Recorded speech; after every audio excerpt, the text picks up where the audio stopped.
오늘 말씀의 제목은 광복 하나님의 섭리라는 제목으로 말씀을 전합니다. 우리는 세상을 살면서 우연이라는 말을 많이 씁니다. 그건 우연이었어, 정말 우연히 만났어, 이런 얘기들을 자주 하잖아요. 그러나 이 우연이라는 말은 말씀의 신학으로 보면 우리의 용어는 아니다, 우리가 써야 될 용어는 아닙니다. 왜냐하면 이 용어는 하나님의 뜻 섭리 가운데에서는 합당치 않기 때문에 그렇습니다. 하나님의 세계에서 되어지는 모든 일들은 우연 없습니다. 다 필연입니다. 필연적으로 이루어지고 진행되는 것이지 우연히 진행되는 것은 아무것도 없습니다. 개인이든 가정이든 교회든 국가든 다 마찬가지입니다. 여러분은 유비쿼터스라는 말을 하기도 하고 들어봤을 겁니다. 라틴어인데 신은 언제나 어디에나 존재하신다라는 의미를 가지고 있습니다. 시편 139편 8절에 보면 이런 말씀이 있습니다. 내가 하늘에 올라갈지라도 거기 계시고 스올에 내 자리를 펼지라도 거기 계시니이다라는 말씀을 있습니다. 그래서 하나님을 무소부재하신 하나님이다라고 얘기를 합니다. 이스라엘의 출애굽한 사실을 우리는 잘 알고 있습니다. 출애굽을 하기 전에 종살이를 했죠. 종살이를 하기 이전에는 요셉 때문에 큰 혜택을 받으며 살았습니다. 그 나라에서 가장 비옥한 땅인 고센 땅에서 그들은 그렇게 대우를 받으며 대접을 받으며 살았습니다. 그런데 문제는 애굽의 총리였던 요셉이 죽고 오랜 세월이 흘러 요셉을 알지 못하는 파라오, 그 애굽의 왕이 됐을 때 가만 보니까 다른 나라 사람들이 고센 땅에 살고 있는데 그들이 숫자가 너무 많아지는 겁니다. 그리고 강한 민족이 되는 겁니다. 그래서 염려한 파라오 왕이 그들을 압제하며 고역을 시키기 시작했습니다. 얼마나 힘들고 어려웠던지 그들의 신음소리가 하늘나라에 상달했습니다. 저는 그들이 하나님께 기도했다는 생각을 해요. 부르짖어 기도했다는 생각을 합니다. 부르짖었. 시편에 보면 다윗이 너무나 많이 사용한 용어 중에 하나가 부르짖다입니다. 부르짖었더니 하나님이 그들을 지키시고 하나님이 그들을 보호하시고 부르짖었더니 환난에서 그들을 건져주셨고 부르짖었더니 그들에게 하나님이 복을 주셨다는 내용들이 줄줄이 계속 나오지 않습니까? 하나님께 부르짖는 것이 바로 우리의 삶의 현장에 일어나는 여러 가지 문제들을 해결받을 수 있는 지름길이라는 사실도 우리는 알고 있습니다. 당시에 애굽의 바로 왕이 세계를 지배했는데 그때에 이스라엘 백성들을 출애굽시킨다는 것은 불가능이었습니다. 가당치 않은 얘기예요. 왜냐하면 그들이 해야 될 힘든 일들을 다 누가 했냐면 이스라엘 백성들이 했거든요. 그런데 그들을 출애굽시키면 누가 일을 해야 됩니까? 자신들이 일을 해야 되는 거예요. 그러니까 내보낼 수가 없는 겁니다. 모세를 통해서 그들을 출애굽시키려고 했지만 바로가 거절하잖아요. 그래서 10가지 재앙을 내릴 때마다 마음이 변화됐다가 다시 돌아가고 변화됐다가 다시 돌아가고 못 내보낸다고 계속 그런 거 아닙니까? 그 마지막 장자의 재앙을 통해서 그들이 항복을 했습니다. 그리고 출애굽을 했다. 이것이 우연히 일어난 일은 아닙니다. 하나님의 계획 속에서 하나님의 섭리 속에서 이루어진 일이다. 이 은혜라는 말은 히브리어로는 헨이라는 말이고 그리고 헬라어로는 카리스라는 말인데 하나님이 베푸시는 호의, 친절, 하나님의 선대하심 이런 것을 가리켜서 은혜라는 얘기를 해요. 하나님이 우리를 선대하시고 호의를 베푸시고 그리고 우리를 친절히 대하셨다 하는 의미를 은혜라는 의미 속에 있는 거죠. 오늘 우리는 76번째 광복절을 맞이했습니다. 우리나라 역사를 보면 수많은 시련과 역경 속에 이 민족이 근근히 이어왔다라고 해도 틀린 말이 아닙니다. 36년간 일제의 지배 아래서 정말 고통 속에 살았고 그것도 모자란지 6.25라는 아주 혹독한 시련의 장을 거쳤습니다. 우리가 겪은 과거의 환난과 시련을 여러분들은 어떻게 생각하십니까? 이 모든 시련과 고통, 환난 그냥 우연히 일어난 것일까?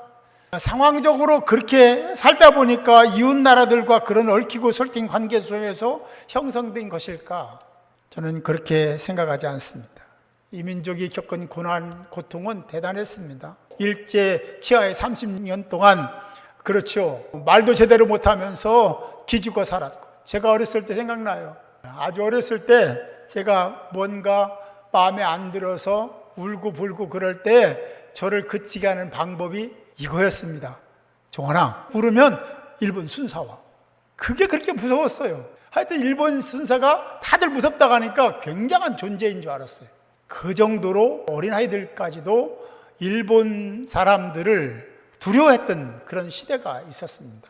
그 모든 과정을 통해서 이 민족이 인내를 배우고 참을성을 배우고 억울함을 삭히는 방법을 배우고 그렇게 다듬어졌던 거죠. 그래서 왜 그랬느냐 라고 생각하면 하나님이 지금 이 시대에 사용하기 위한 목적이 있었다는 생각을 할 수밖에 없습니다. 전 세계적으로 많은 선교사들이 나가 있습니다. 그런데 선교사들이 각 나라에 가서 그 타해의 문화에 적응하려고 얼마나 노력하는지 몰라요. 음식도 다르죠. 그렇죠? 기후도 다르죠. 대한민국 사람들은 어느 나라를 가든지 잘 적응합니다. 음식도 잘 적응합니다. 기후, 날씨도 잘 적응해요. 그건 왜 그러냐?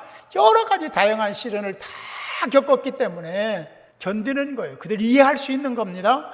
그래서 우리 목회자들 가끔 그런 얘기를 하죠. 대한민국은 하나님의 인류를 전체, 그러니까 다른 나라 민족들도 다 복음을 전하기 위해서 그렇게 택한 민족이다라는 얘기를 가끔은 합니다. 인본으로 접견하면 보이지 않습니다. 느껴지지 않습니다. 하나님 중심으로 돌아가면 한국이 일본의 지배를 받으면서 그렇게 힘들었던 그 과정 속에서 하나님이 해방시켜 주시고 자유를 주신 목적도 거기에 있는 줄 믿으시기 바랍니다. 광복이 해방된 것이 그냥 우연히 된 게 아니에요. 하나님의 허락이 있었고 섭리가 있었기 때문에 우리가 해방되고 자유를 얻을 수 있었다. 그 과정이 필요했던 거죠. 그래야 대한민국이 열방을 향해서 할 수 있는 일, 사명이 있기 때문에 하나님이 그렇게 풀어주신 걸로 저는 압니다. 사랑하는 성도 여러분, 오늘 성경을 보면 이스라엘은 에스겔을 통해서 메시지를 받았습니다. 그리고 그 선포되는 말씀을 이스라엘 백성들이 믿었습니다. 왜냐하면 선포한, 예언한 그대로 다 됐거든요. 그런데 문제는 에스겔 선지자가 이야기한 대로 그들은 그렇게 살지는 않았다. 알았어요. 그게 사실인 것도 알고 그렇게 진행된 것도 알았지만 그들은 그 메시지를 그대로 마음에 담고 그렇게 산 것이 아니라 자기의 방식, 자기의 방법대로 살았다는 거죠. 지금도 비슷한 것 같습니다. 하나님이 이 시대를 채찍질을 하시는 것이다라는 생각을 해요. 코로나19가 그렇습니다. 우리가 깨달아야 됩니다. 우리가 나라와 민족을 기도해야 되고 단순히 그냥 광복절 76주년이라고 하는 그 테두리 안에 갇혀 있을 것이 아니라 하나님의 은혜를 기억하고, 그리고 왜 우리를 광복시켜 주시고 이렇게 강대한 나라를 만들어 주셨는지, 세계 사람들이 코리아 대립을 꿈꿀 정도로 정말로 그렇게 이 민족이 부강한 나라가 됐고 경제 대국이 됐는데 왜 그러셨는지를 우리가 알아야 됩니다.